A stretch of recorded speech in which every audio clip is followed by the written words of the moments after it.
Assalamualaikum. Weh, awak baru kekal lagi ke? Waalaikumsalam.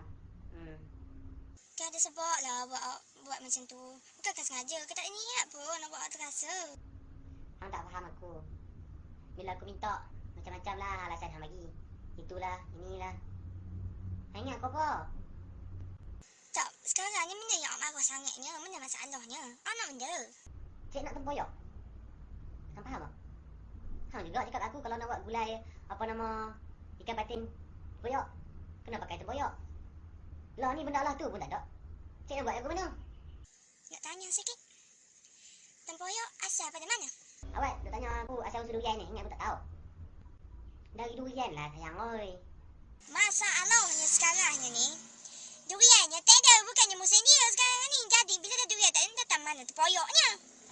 Nak korek mana tempoyak? Mudah sangat nak marah korang. Jenis ni lah jenis orang babi. Tak dengar cakap orang. Pasal mula nak marah orang, marah tu lain ni lah. Kedah lama lah kau baginya. Nanti lah.